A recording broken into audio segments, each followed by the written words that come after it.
So one team that it's been kind of well documented that they want Carmelo Anthony is the Portland Trail Blazers.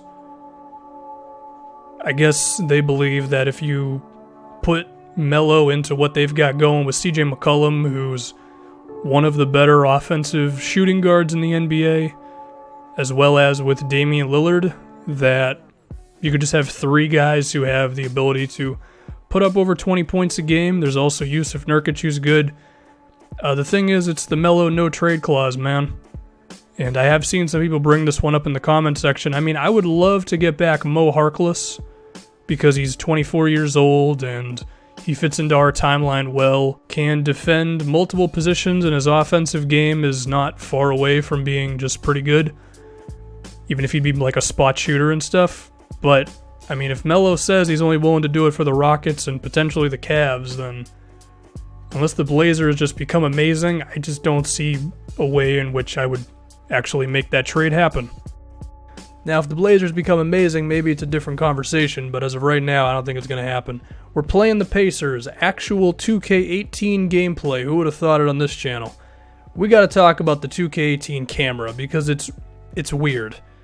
It's like it stays focused on the center of the screen at all times, where other 2Ks, the camera would kind of move with you. So there are times when the ball handler is like at the elbow of the three-point line and the camera just stays in the middle. So it's like I'm almost turning my head in order to see what's happening, which in other 2Ks it wasn't really like that. I mean, in one sense it can work out because you can see the entire floor. So maybe you have, someone who's open on the other side of the floor or something, you hit him with a pass because you could see him.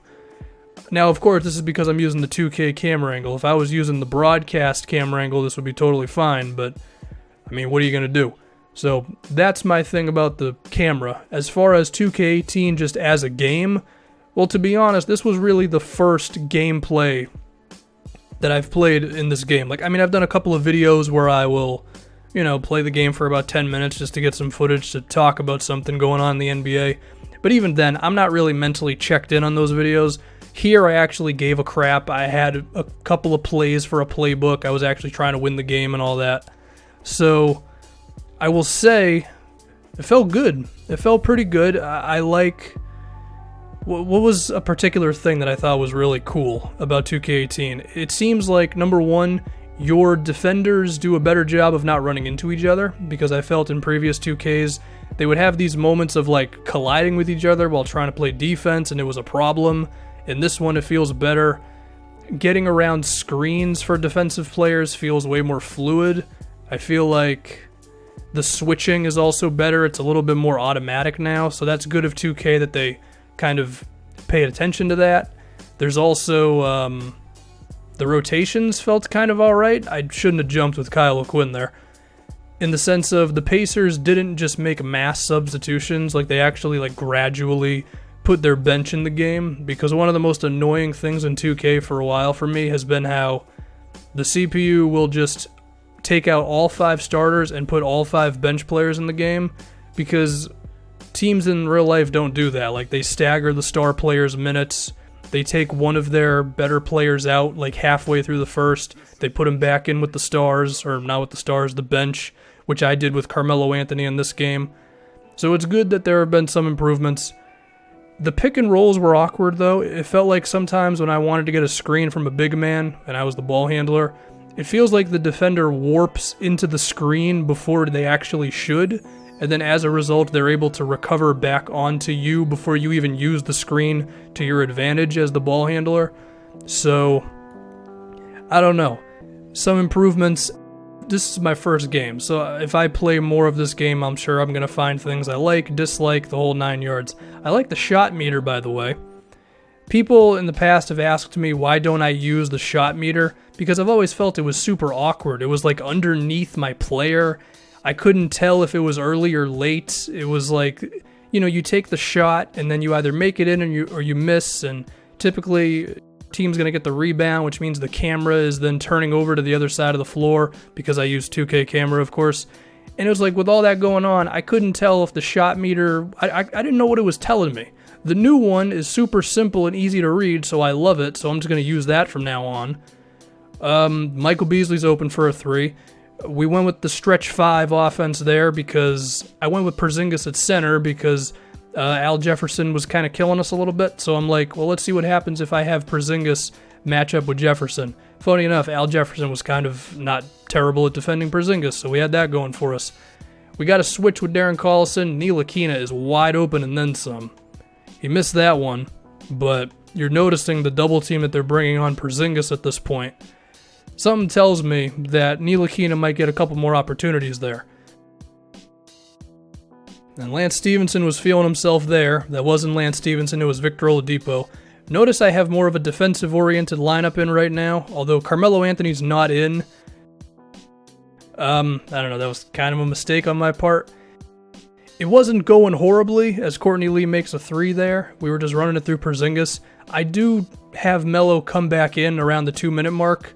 He played a decent chunk of the fourth quarter, and I wanted to give him a couple of minutes of rest. Like, he's in there right now, but the problem is the game never freaking stops. So Melo's just chilling on the sideline for like 3 minutes. I didn't want to call a timeout because it was a close game. I figure I might need those down the stretch, you know? 5-point game, Beasley, pretty decent defense by Michael Beasley. He could be playing a decent amount of minutes for us as a small forward and a power forward. He played both in this game for us. I'm going for the switch with Porzingis. We do get it. So Darren Collison, you're going to have to figure something out. CPU defense is a little smarter. They actually bring a double team. French Frank. That's beautiful. That is exactly what I want out of Ntilikina at this point in his career, okay? I don't want a million assists. I don't care if he only scores like 9 points. As long as he's efficient, plays good defense, and doesn't screw anything up, I'm good with it. Melo's finally back in. Tried to get him an open 3. We're going with the Melo Porzingis pick and roll. But I noticed that Kyle O'Quinn, because he was standing at the 3-point line, was the guy that the Knicks were going to bring help off of. Not the Knicks, the Pacers. We're the Knicks, of course.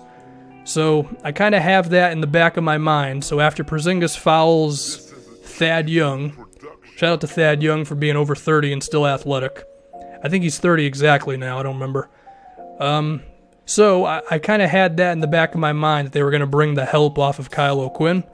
Also, we're going to talk about Kyle O'Quinn in that center position in a little. So I go for the Porzingis screen. I notice immediately Miles Turner's going to come over. So then I set the screen with Kyle O'Quinn. Where are they going to bring the help defense from now? We got shooters all around. Melo off to O'Quinn. That is the perfect way to put the dagger in the Indiana Pacers. Just throw it down on him, O'Quinn. I loved that one. And we are going to discuss our center position, which I literally just said, but I needed something else to say for the 3 seconds that they were on the bench. So that was a good game against the Pacers. I enjoyed that. Back and forth. We had the really good start, 10-0. Then they went on some run to come back. We made a couple of little changes here and there. I think a big thing for us was we just had the best player on the floor in Porzingis, you know? Because for whatever reason, Miles Turner's averaging 12 points a game, which is really weird. Ntilikina was awesome. 10 points, 5 assists, 3 for 4 from 3. That's great. 6-8 on the season after we played the simulation game a little bit. It seems that Pacers game actually fueled a nice win streak for us. And now we're going to highlight a couple of little moments in that win streak. Michael Beasley, 16 points, 2 for 3 from 3. The 3 turnovers are not beautiful, but we're going to ignore that, even though I just made note of it. So as a result, we are not ignoring it, but whatever. Mike, you'll be okay. We're paying you like $1 million. It's fine. But it might be more than that, depending on how the season goes for him. Kyle O'Quinn. This is not Kyle O'Quinn. This is Ntilikina. 10 assists. I like that a lot. 10 assists, 1 for 3 from 3. That's all I want from him. You know, low usage, but being at least somewhat efficient as a rookie for us. Just kind of, don't get in the way is the best way to put it with Ntilikina. Now we're going to talk about the center position. Willy Hernangomez, his net rating is minus 4.4. His opponent field goal percentage is like nearly 60%. On the flip side of things, Kyle O'Quinn, his opponent field goal percentage is below 40%, and his net rating is significantly better than Hernangomez's. So as a result, effective immediately, Kyle O'Quinn's our starting center.